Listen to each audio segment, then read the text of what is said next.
September 1940.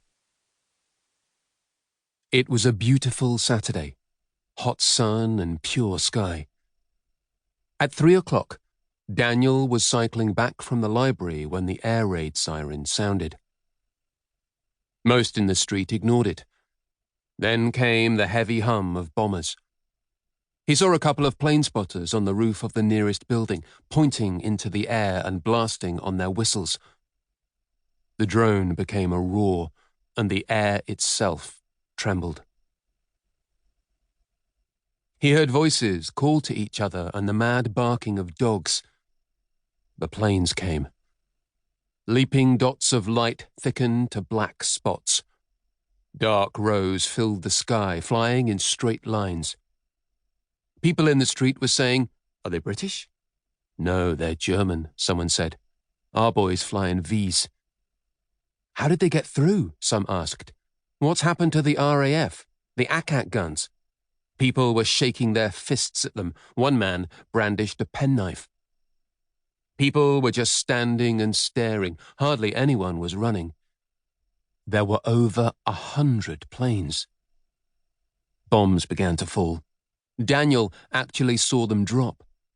People ran and scrambled for cover, behind or beneath or beside anything they could find. A milk cart, a doorway, a policeman, more for comfort than safety. Daniel threw his bike against a wall and bolted to a shelter, filled with men and women and kids, and the hot, rank smell of sweat and panic. The children whimpered and wept, and everyone flinched at the explosions and clanging fire bells. Once the walls shook, the children screamed, and Daniel saw huge black spiders crawl out of the cracks. People talked about the terror of the shelter getting bombed and of being buried alive. One man said, "If I get it, I hope I cop a nice clean hit and go out like a light." This made the children cry more, and the mothers scolded him. A man appeared at the door and sat down. He wiped his brow and covered his face with shaking hands. A woman tried to soothe him. Others ignored him, turned away even, as if he would infect them with fear. He spoke. "This is it. No more phony war. The big attack. They're saying it'll be every night from now on." The mothers shushed him. A girl cried, and 2 boys whispered. They were in there for 2 hours. Silently, Daniel swore he'd never go into a shelter again.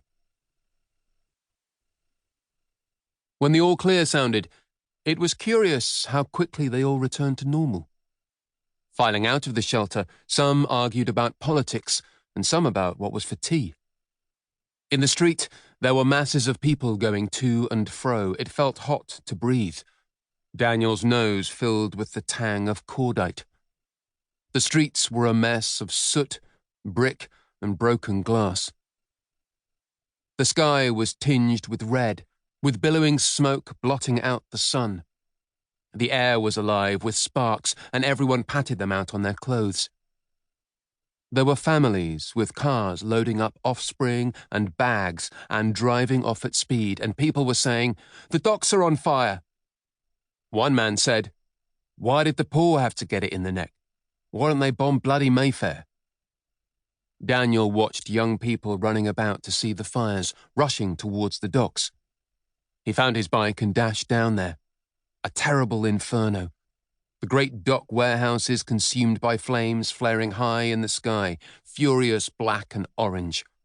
Dozens of firemen were working their legs off. Finally, he thought of home. He raced back to see if Dad and Magda were all right. He left his bike at the front and pelted up the communal staircase. Doors were open. Neighbours on the landing were swapping stories. "Daniel," called old Mr. Cardew, "your father. He's been desperately worried." Dad was at the door and said, "Thank heavens you're safe." Magda was putting her coat on.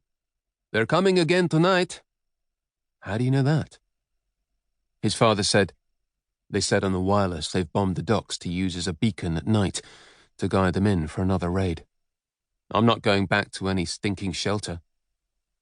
Dad paused and said, "Me neither."